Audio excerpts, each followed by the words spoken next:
Welcome to Empires Explained, a channel dedicated to uncovering the mysteries behind the rise and fall of the greatest empires in human history. Don't forget to like the video, subscribe to the channel, and hit the notification bell for fascinating videos every Wednesday. The sun blazes mercilessly over the Deccan Plateau as the battlefield heaves with the clash of collapsing empires.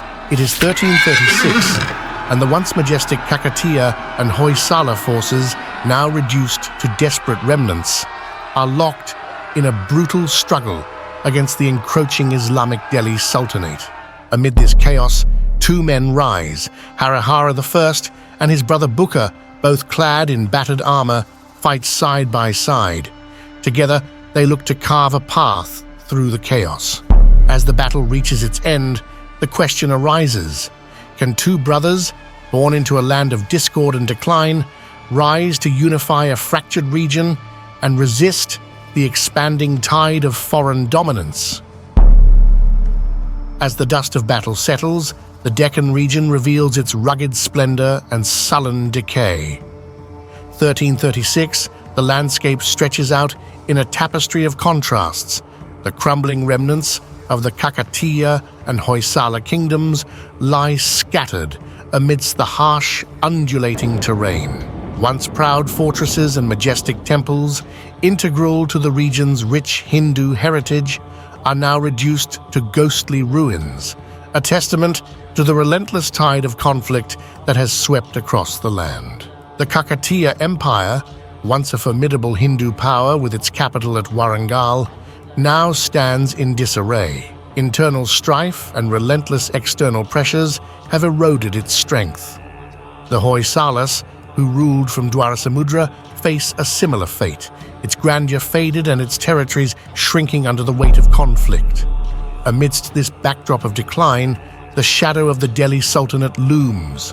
The Sultanate, a rising Islamic power in the north, has turned its gaze southward, threatening to impose its rule and challenge the predominance of Hindu culture in the Deccan. In this fractured landscape, two brothers emerge.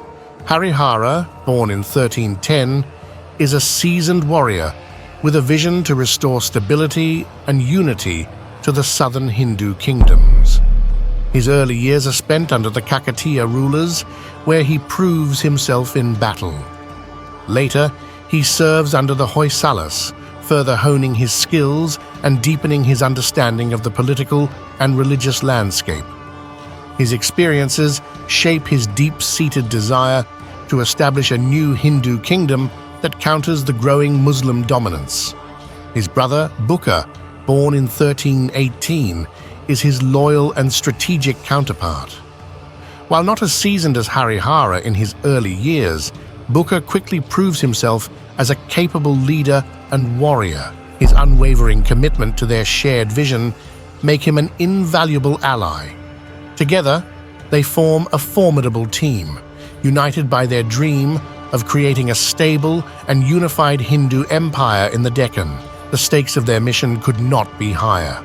The Deccan stands on the brink of fragmentation, with various local rulers and factions vying for control. Should the emerging Vijayanagara Empire fail, the region is likely to remain divided and vulnerable to further Muslim expansion. The survival of Hindu religious traditions and political autonomy is at risk. The brothers' success or failure will determine not just the fate of their own people, but the preservation of a rich and ancient Hindu heritage amidst a rapidly changing world. Harihara's reign begins amidst the intense struggle to establish the Vijayanagara Empire.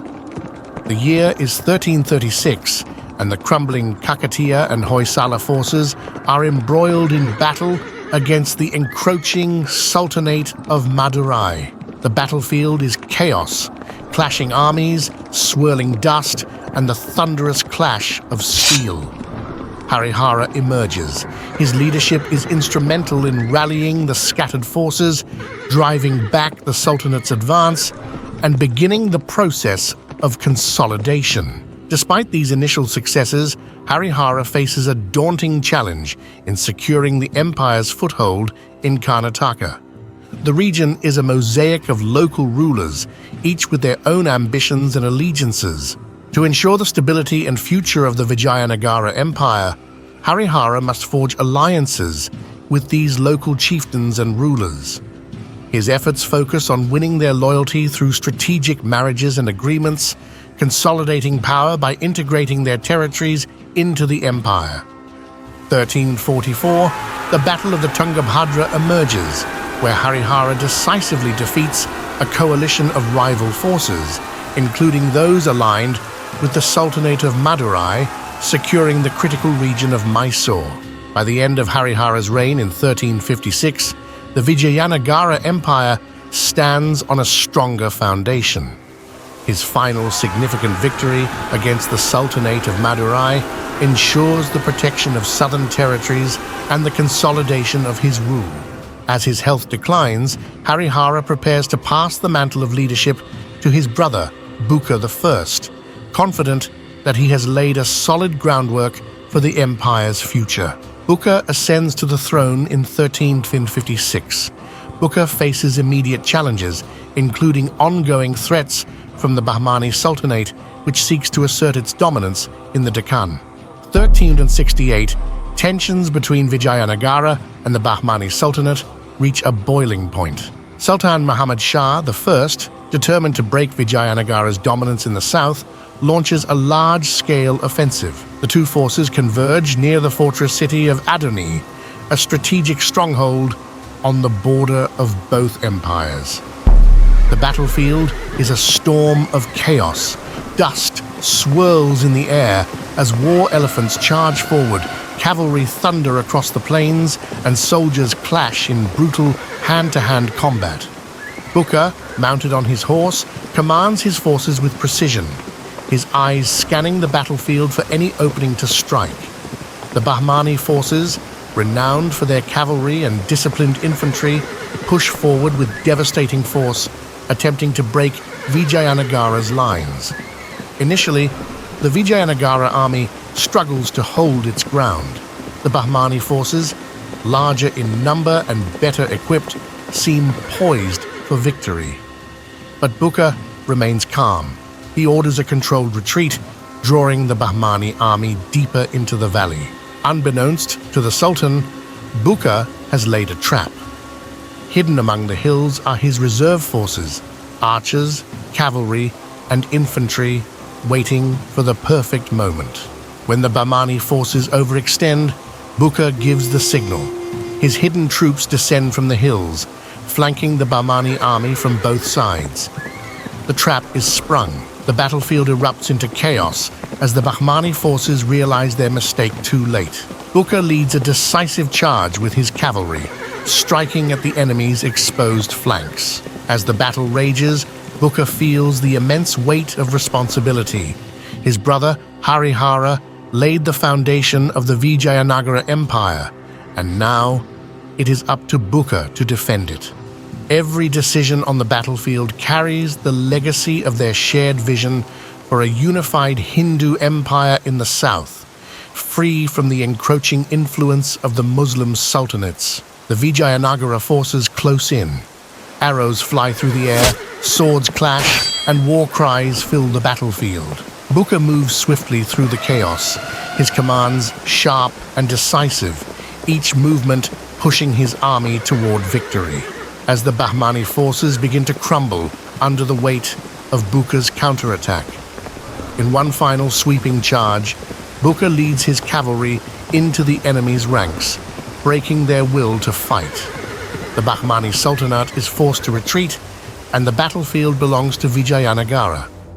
Bukka knows this is only the beginning. The cost of empire is high, and though the battle is won, the war for Vijayanagara's future is far from over. News of the Bahmani Sultanate's defeat spreads quickly, rippling through the southern kingdoms. Regional rulers who had once been hesitant to pledge loyalty now see Vijayanagara as the true power in the south. Bukka's victory brings temporary peace to the region, as rival states either submit or seek alliances. Territories that had once wavered in their loyalty to Vijayanagara, such as the small polities of the Karnataka, and Tamil regions now fall in line. The empire begins to expand its influence not only through conquest, but through diplomacy and strategic marriages, solidifying its control over the Deccan. The year is 1371, and the Vijayanagara Empire, under the rule of Bukka I, stands as a beacon of Hindu culture and power in India. The mighty empire, stretching from the Deccan Plateau to the southernmost tip, is surrounded by dangers on all sides, but its ambitious king sees an opportunity to further secure his kingdom's borders.